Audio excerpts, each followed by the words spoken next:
So I'll switch hands while I read to you. But before we can continue, please do a like and subscribe. It really helps the channel a lot. So also I do have a cup of tea right here in a lovely mug. I don't know if you can see it from that angle.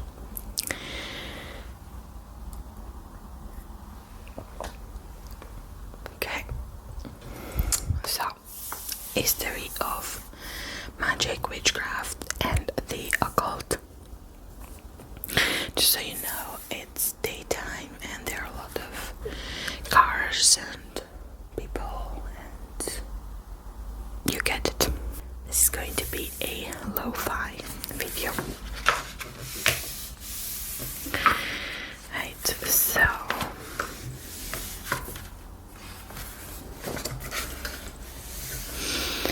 contents: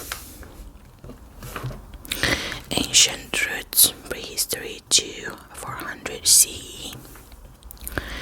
And then we have introduction, the birth of ritual, prehistoric magic, magic all around, Mesopotamian magic, a universal force, Egyptian magic, spells for the afterlife. That is interesting. That is really interesting. I want to have a look at that. So page 26, miracles and forbidden magic, ancient Hebrew magic, power of the Magi, ancient Persian magic, enlisting the gods, ancient Greek magic. I'll probably want to have a look at page 32 as well. Interpreting divine will, divination in ancient Greece, Greek magic and myth, state power, science and superstition, Roman magic, shrouded in secrecy, mystery cults, and then healing plants. Oh, there's more. We have elixirs of life and death, which is ancient Chinese magic, ensuring cosmic harmony, Chinese divination, Ministry of Magic, ancient Japanese magic, lore of the pantheon, ancient Hindu magic, and the cosmic cycle, which is Mayan magic. Then we go from the year 400 to 1500, which is curse or cure. Got an introduction. We got the wand carriers, which is Norse magic, the runes, drumming and trance, which is Finnish shamanism, tales of the Druids, Celtic myth and magic, Christianity and the occult, which is medieval Byzantine magic, the divine and the wondrous, magic and early Islam, power of the planets, Arabic astrology and astral magic. Interesting. I want to take a look at page 82. Protective objects. I create as I speak, Jewish magic and mysticism, angelic alphabets, the spread of characters. Please excuse my pronunciation. I have no idea. I've never seen this word before in my life. European folk magic, the common magical tradition. Okay, I want to take a look at page 92. Sympathy, saints, herbs and humors, magic and medicine, the Mandrake legend, divine power and evil spirits, magic and medieval Christianity, crystals and gems, nice. Words of power, magical handbooks, wizards, kings and dragons, summoning demons and the dead, medieval necromancy. Perfect. At page 114, witchcraft under scrutiny, and the last one from this bigger chapter is the fall of the Templars, which is again really interesting. Now on this page, let me bring this back a bit over. We have scholars and Sabbats from the 1500s to the 1700s. We got an introduction, we got cunning folk, popular practices, magic or illusion, the smoking mirror, Aztec sorcery, philosophical magic, hermeticism, divinity and the universe, secrets of the divine, the Kabbalah tradition, the high arts of ritual, ceremonial magic, Ben-we-God, magic and early science, natural and occult philosophy, fantasy or science, the golden age of alchemy, alchemy and art, the secrets of the rose and cross, which is Rosicrucianism, looking to the stars, Western astrology, divination tools, the power of prediction, almanacs and calendars. The key to all knowledge, misunderstanding the local signs, colonial encounters, sorcery on the stage, magic in the Renaissance theater. Oh, okay, I didn't know that was a thing. Did they used to maybe like perform in the theater and somehow they introduced rituals in their acts? Very interesting. Shakespeare's fairy mischief. Oh, there's Shakespeare as well. Demons and the birth of the modern witch. Demonology in Renaissance Europe. Gruesome penalties, witch trials. We all know about those. Puppets and fetishes, delusions and trickery, debunking witchcraft. Supernatural helpers, witches familiars. Very nice. I might want to look at that. Then we have secrecy and ceremony from the 1700s to the 1900s. Introduction, the wisdom of Solomon, Freemasonry and mysticism. Science or spells, folk magic in Europe. Fairy tales, buried charms and borrowed signs, folk magic in North America. Everything is spirit, voodoo and hoodoo. Harmful plants, harnessing the life force, mesmerism and hypnosis. Reading the cards, the tarot, the major arcana. Artistic expression, romantics and renegades. Gothic magic. Okay. Speaking with the dead, spiritualism. Channeling the spirits. Mediums and seances. Ouija boards. Reading the lines, palmistry. Codifying reincarnation. The birth of spiritism. Hocus pocus, early stage magic, divine wisdom, theosophy. The spirit of Christmas, the Hermetic Order of the Golden Dawn, occult science, mystery and ritual magic. Symbolism and mysticism, magic in turn of the century France. And modern magic from the 1900s onwards. Introduction, Magic of the Beast, Crowley and the Thelemic religion. We all know that one. Man is one with God, the German occult revival. Okay. Runes for divination, spiritual occultists, early 20th century magical societies. Conjuring tricks, magic takes center stage. Beyond superstition, the colonial anthropologist. Magic and the fantasy novel. Wicca and witchcraft, witches in the modern era. Wiccan tools, the old religion, drawn from the past, neo-paganism. Magic and music. Healing powers, the many faces of spirituality and shamanism. Visions in the jungle. Mind, body and spirit, new age practices. Worship on the self, Satanism. Modern talismans.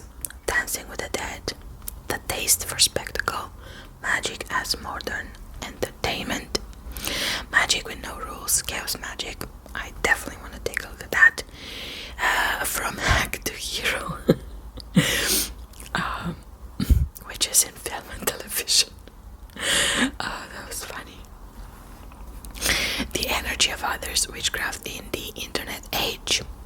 Nice, I want to take a look at that as well. Then we have a glossary in index and acknowledgements on page 320.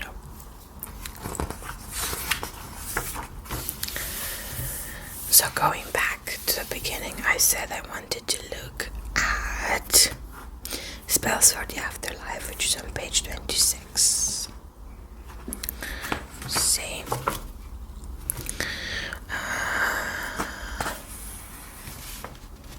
16, 19, 21, 25, 26 spells for the afterlife. So let's have a look. In ancient Egyptian belief, the Ba, the element of the soul that contained the personality of the deceased, faced a series of trials on its journey to the underworld. Failing these trials would mean a second death, obliterating earthly memory of the deceased, who would wander as a ghost forever. To avoid the second death, the Egyptians covered the walls of their tombs with the Book of the Dead, texts containing spells for the soul's protection. The scene here shows the Ba in white, accompanied by jackal-headed Anubis, who watches the soul's sins being weighted against the feather. If the sins are heavier, the Ba will be devoured by Amet, a crocodile-headed demon. So this is Amet. This is Anubis.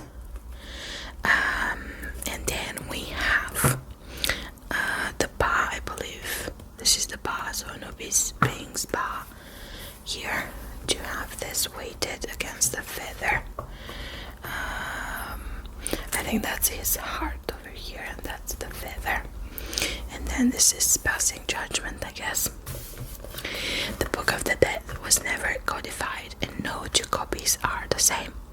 Each was composed at a patron's request, incorporating prayer that best reflected the individual in order to help them in the afterlife. Compositions of Books of the Dead began around 1700 BCE, replacing earlier texts. Spells were added until a body of around 200 became common by about 1500 BCE, contained in scrolls up to 20 meters or 22 yards in length for commoners or for royalty, painted on tomb walls. The spells were said to be spoken by the Ba at key points along its journey. Spell 4 is to let the Ba turn into a snake. Spell 89 to return to the tomb at night. And spell 98 to grant it passage on a ferry to the underworld. Spell 9 from Book of the Dead. I am noble, I am a spirit. Oh, all you gods and all you spirits, prepare a path for me.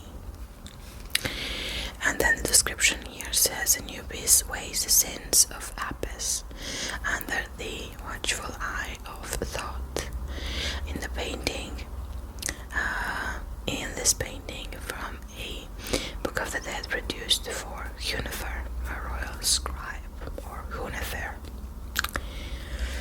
Right. Let's go back to the table of contents. I want to take a look at ancient Greek magic, which is on page 32. That was literally just a couple of pages away. 32. Right, so we have a Greek magical papyri. This collection of texts was written in Egypt between the 1st century BCE and 4th century CE and contains spells for love, divination, and healing. This is a revelation spell to encourage visions. Interesting. Top here we have a sacrificial sheep. Animal sacrifice was a common way of appeasing the gods. This 6th century BCE votive panel from Pizza maybe, in Greece depicts celebrants offering a sheep to the nymphs to whom the area was sacred.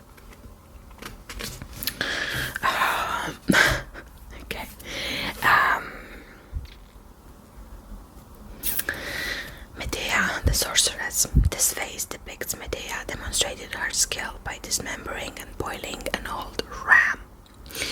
The magical herbs in the cauldron bring it back to life and restore its youth.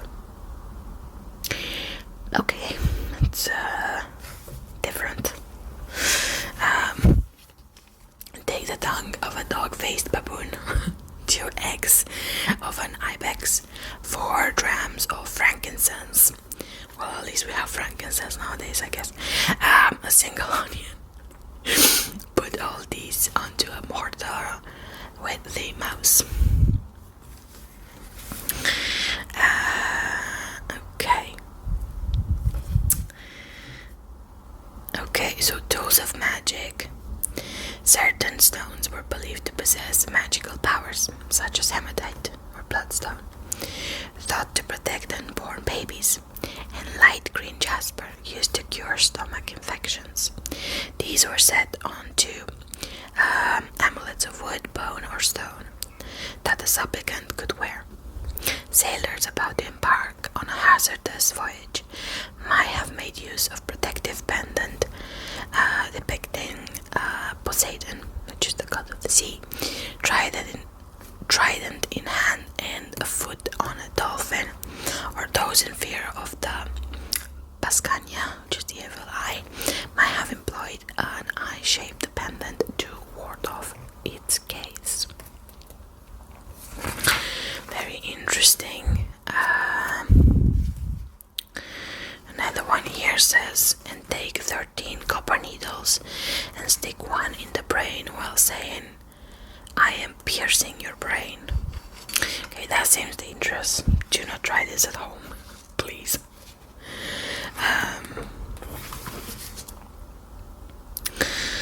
Okay, we have Pythagoras and numerology. Here we have Homer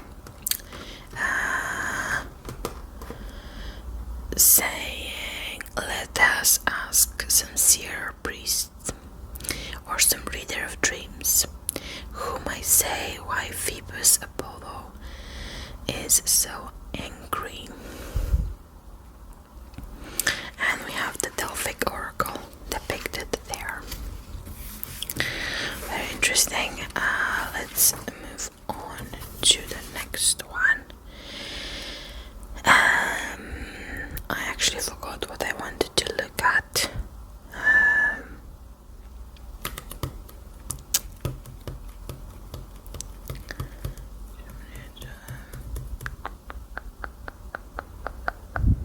Oh yeah, European folk magic, 92. 85. I swear I opened the book before this page. This is the Eye of Horus. 95. The Tree of Life, yeah. Okay. European, well, 92. I thought I said 95. That was here. European folk magic.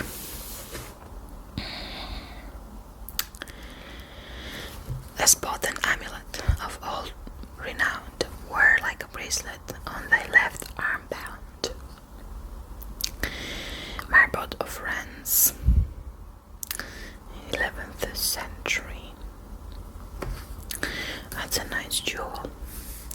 The Middleham jewel. Wealthy, educated people, such as the owner of this 15th century gold amulet, also made use of stones and charms. This amulet mixes biblical scenes and words from the Mass with magical elements, such as the word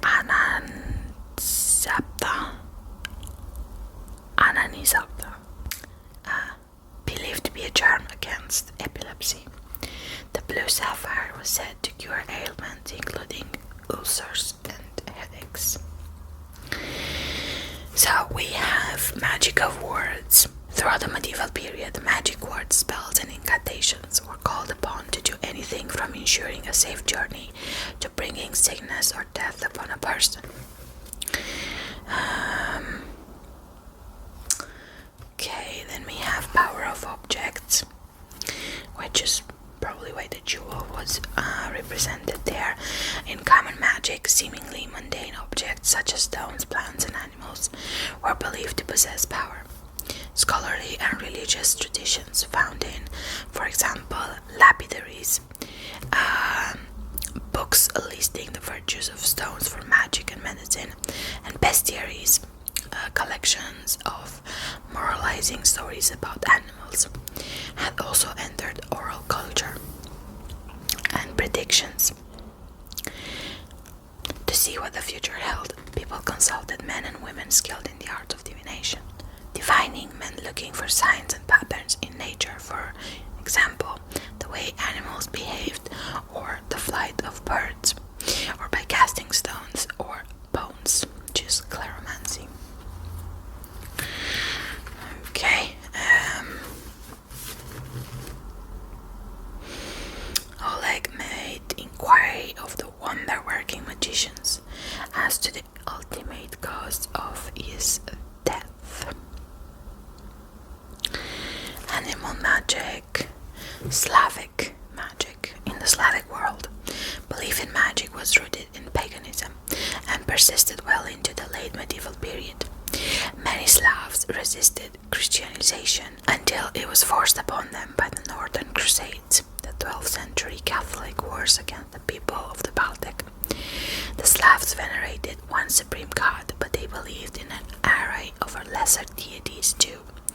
Their world was also peopled with magical spirits, including those of water, such as Mavka and Rusalka, forest, which I think it's Lisovic and Leshy, and field, Poliovic, yeah. Spirits of the nature, Domovic, and ancestors were held in particular regard, as they were believed to help predict the future and to offer protections. Slavic witches, shamans, and wise women played an especially prominent role in Slavic magic and offered divination, protection against bad spirits, and healing spells. The Slavic priesthood, which admitted both men and women, was called the Folkvi, from folk, the Ukrainian word for wolf, as well as the name of the Russian god of magic, music, and the watery underworld. Lord of the Forests. This 8th century Slavic brooch shows Veles, the god of magic and music, with a human face and horns.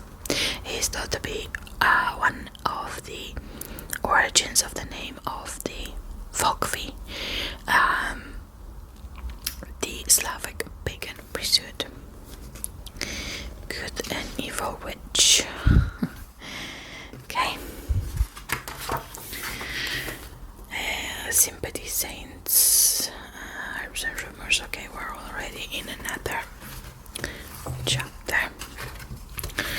Right, so I think some of these got my attention. I don't remember which ones though. From hack to hero, yeah. Now,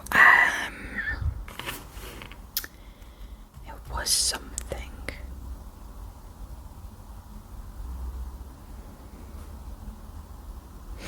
Oh yeah, I remember. I thought I would take a look at supernatural helpers, which is familiars. We may want to look at folk magic in North America. So, 186, and I'll probably forget anyway. I'll go back to it. 186. 26. Hey. Wait, 186, yeah. It's actually 187. Right. Elizabeth desired the first of the said cat that she might be rich and have goods. Look at all the animals here. Magical cats. Cats were the most commonly reported witches familiar. There was even a medieval legend that the devil had created them by accident. major Elizabethan witch trial held at Chelmsford in 1566. The accused, Elizabeth Frances, said she had inherited the familiar, a white spotted cat called Suzannah with an H from her grandmother, and later gave it to Agnes, Mother Waterhouse, her co-defendant. Feline familiars continued to be a feature of witchcraft accusations, and in 1662, Scotswoman Isabel Gowdy confessed that the devil had given her the power to transform herself into a cat. Oh. Okay, so signs of witchcraft, unexpected companions. Oh, that's it. Wow, I was hoping for a bit more. Signs of witchcraft, there we go. Confessions from British trials suggest that the arrival of the familiar often marked the induction of the witch into the world of evil magic. The animal appeared unbidden, or at a time of great need. Witches were said to make a pact with their familiar, guaranteeing its service for a period that might stretch to decades. A variant on the direct pact with Satan that witches were more commonly said to make outside Great Britain. In return, the witch nourished the familiar, and a witch's teeth, an extra nipple or lump on the body, was often cited as a sign of evil magic. In the Salem witch trials, see page 189, which is the next page, one of the accused, Sarah Good, was said to have a yellow bird that sucked between her fingers. Oh my god. What is it with witches and animals, right?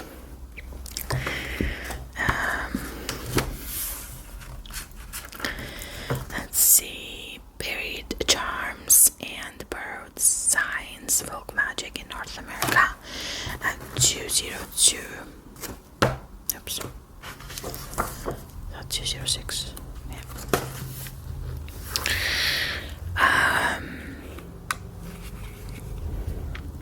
Here we have the Sator Square amulet. Miracles and magical symbols.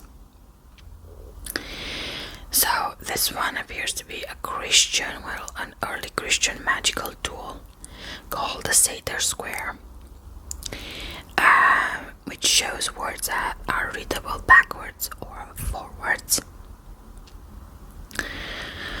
In this book on powwows, John and George Hochman stated that the Sator Square possessed properties that could extinguish fires as readily as protect cows from witches. What did we ever do to the cows? From the late 17th century, as wave upon wave of people arrived in North America, folk magic spread across the continent. Magical practices took three different forms. The activities of the cunning folk among English settlers, a variant practiced by those known as conjurers among African Americans, and a Germanic folk magic practiced by the people known as the Pennsylvania Dutch. Miracles and magical symbols. This illustration from the 18th century 6th and 7th Book of Moses of a man with a sword contains magical Israelite symbols, an inspiration for Hochman's book Powwows. Why did he decide to call it Powwows? The book were a par-magical, par-religious confection of Hebrew, Roman, and Christian sources, and related how, among other biblical miracles, Moses turned his staff into a snake and conjured a pillar of fire. Pennsylvania Dutch. From the early 18th century, the German-speaking settlers of Pennsylvania made their mark on their new home, and it mainly took the literal form of boldly painted stars. These stars motifs appeared on buildings such as barns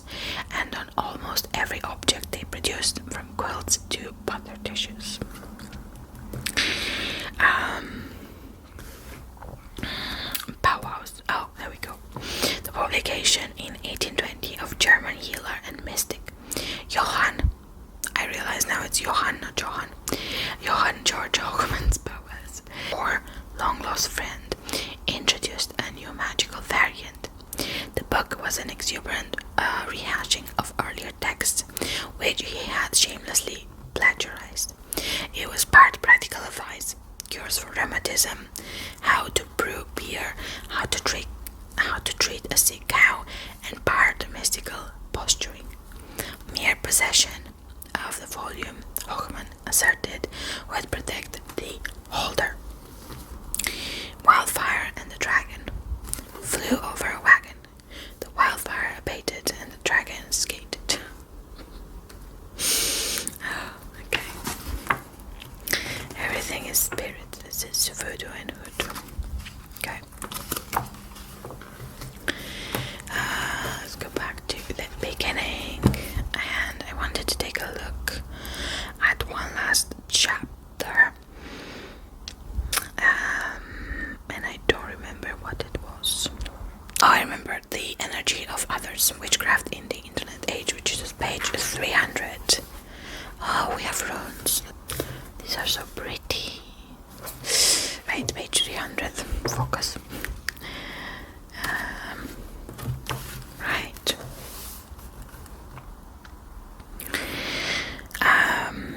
I see pagans, especially witches, as evolving into what I will call the people of the web. Emoji spells. Emoji spells. Is that a thing? Not all 21st century witchcraft takes itself seriously, as is suggested by the growth of emoji spells. The practitioner uses their mobile phone like a magic wand to conjure and send non-verbal spells themselves or others. Emoji spell makers draw on folk traditions, for example, first creating a magic circle for protection, afterwards cast aside, and breathing deeply to induce a sense of serenity. Thereafter, almost anything can be wished for, from a better cup of coffee to less time spent waiting at airport security.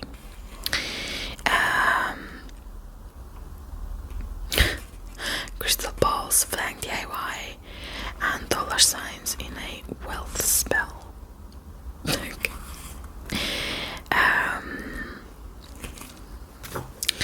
Social warriors. The activist witch.